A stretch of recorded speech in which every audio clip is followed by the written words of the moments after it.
Do you find yourself lacking the motivation to do those things that you set out to do in the beginning? So today we're talking about how to get out of an unmotivated rut. Maybe you started that job, you were so excited about being a team player, and a few weeks down the line, you're lacking motivation on completing an important project. Or if you're like me, you've set this amazing fitness goal, you start working out, you start doing your meal prep, and 2 weeks later, you're tired and you don't want to keep going. As women, we need to understand our monthly cycle. The moment I understood my period, things really shifted for me in terms of motivation, and we're gonna get you there today.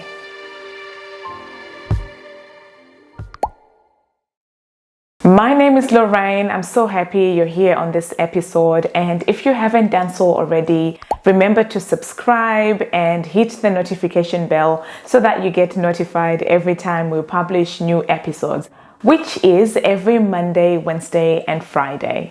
As women, our period plays an important role in our energy levels, mood, and your level of motivation during the month. It is so important that you intimately know your own menstrual cycle.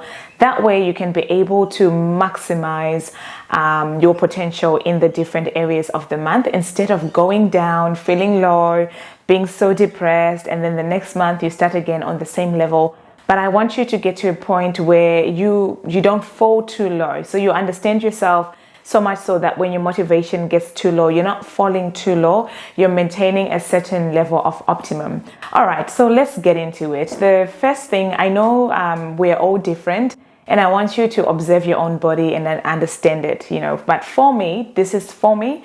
I know that day 1 to day 6, when that cycle starts, I'm very tired. I just want to rest. I just want to rejuvenate. I need extra sleep. So typically I sleep naturally for like 6 hours and wake up naturally.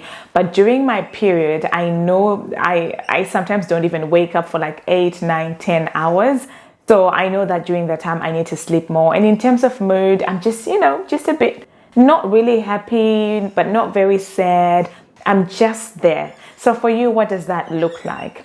And then from day 6, my energy levels peak until we get to day 16, I think, 14 to day 16. And during this time, I am off to the races. I'm very energetic. I'm happy.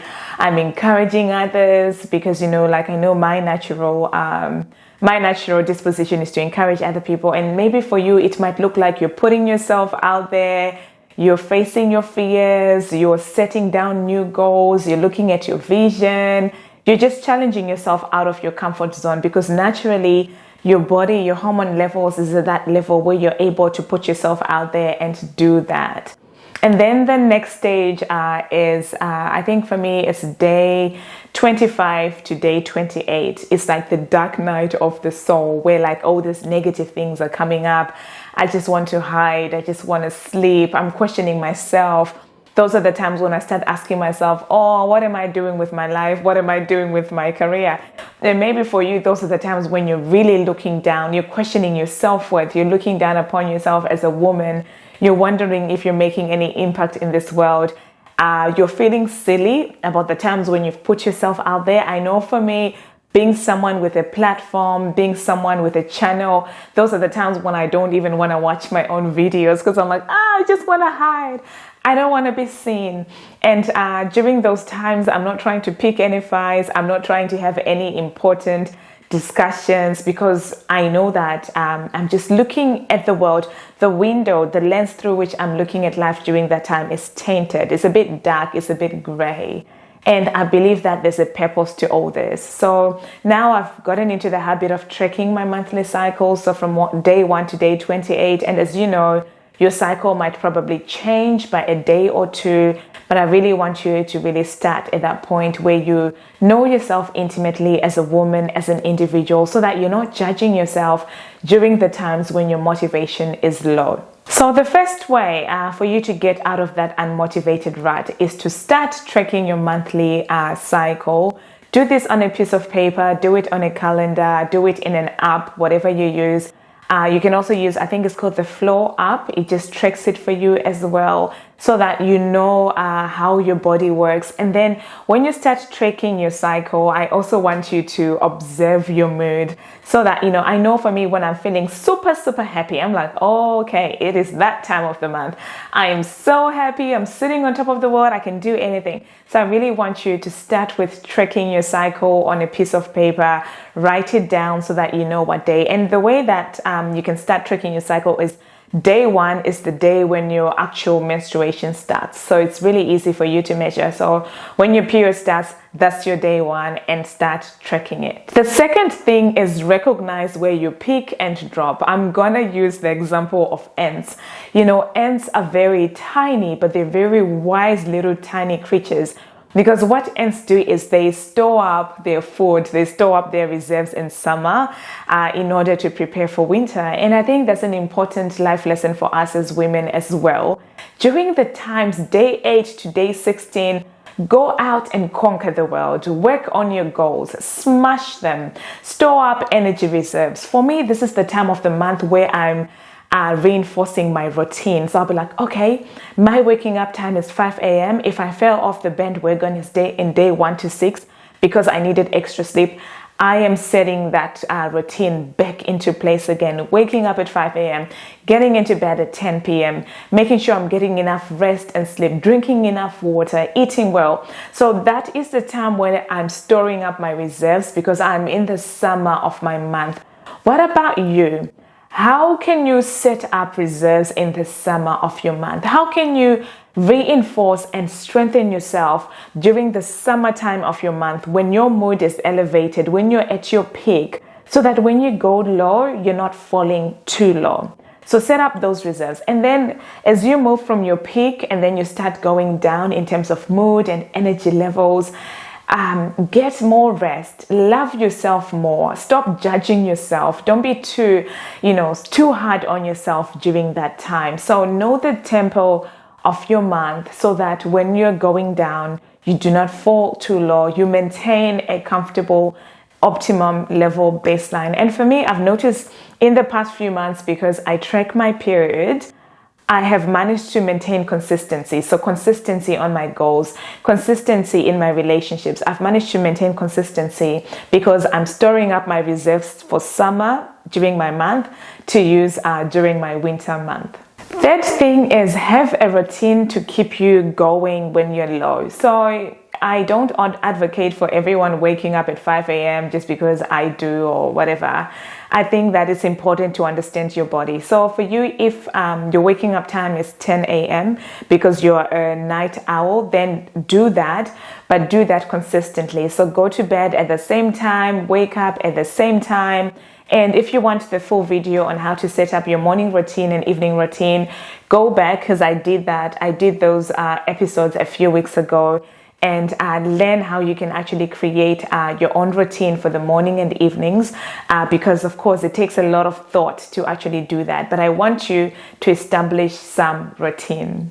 The fourth thing is increase self-care and rest so that you don't drop too low. So I'm talking about the winter of your month. So it might be day 26 to day 28 when you feel like killing people and tearing down the things that you have built in your life. I want you to increase self-care during that time. If maybe you tend to have 1 or 2 self-cares a day, I would say have 3. So have a long bath, light some candles, spray some scents around your house. For me, it's just making a cup of tea. Like there's something magical about having a cup of tea for me, or just sitting down and reading an amazing book or speaking to a girlfriend. It just rejuvenates me. So amp up on the self-care. And then know when to say yes to extra tasks. So know the time of month where you have the capacity to serve people, and then know when to say no. So there's that time of the month where you really don't have the capacity to be saying yes as much as you normally do. So during that time, give yourself the freedom, be confident enough to know what you're capable of. And actually, you know what? I'm sorry, I can't do this right now. Let's revisit it in a few weeks without feeling guilty. So the aspect of creating healthy boundaries comes into play. And if you want to learn more about creating healthy boundaries, definitely watch that episode on our channel because we spoke about that a few weeks ago as well. 6, regulate your emotions. So don't create an emotional hangover by picking fights or getting yourself into conversations that you're going to regret later. And I know for me, I used to do this in the past. I'll start revisiting old topics, and then once I come out of that rut, I'm apologizing for what I've said or what I've done. And I have actually done so much work so that I don't do that anymore. So regulate your emotions. And I think that's where self-care also comes, because when you are failing to regulate your emotions, usually your cup is too empty and you have nothing to give except all this negativity and toxicity. And I'm not saying don't talk about issues or don't try and solve problems. Do that, but do that from a place of wanting solutions. Do that from a place where you have enough in your cup for you to accommodate a different opinion.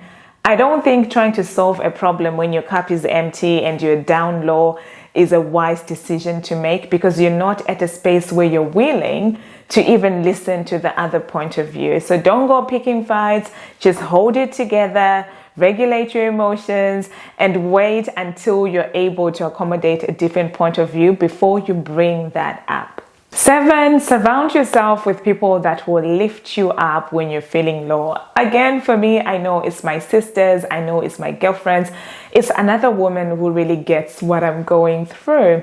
And lastly, keep your eyes on your goals, guys. Don't put the bow down just because you're going through that drop. And that's one thing I've learned. I still keep my journal close to me. I'm still looking at my monthly goals. I'm still looking at my quarterly vision for the year. I'm still looking at my annual resolutions, even when I drop. And I've noticed that as I do this, I keep a vision of where I'm going and where I want to be, so much so that when I come back up into the summer, it's like I'm springboarding, I'm growing to the next level. I'm not staying at the same level of growth. Have you subscribed? If you have not subscribed already, then definitely click the subscribe bell, and also turn on the notifications so that you're notified each time we publish new episodes, which is on Monday, Wednesdays, and Fridays. If this unmotivated rut is going on for more than 3 weeks at a time, then it's time to seek mental health or professional counseling so that you have someone to actually give you professional advice on how to get out of this unmotivated rut. I'm curious, do you think our monthly cycle affects our level of motivation or not? Let me know in the comments below. Again, thank you so much for watching. My name is Lorraine, and see you on the next episode.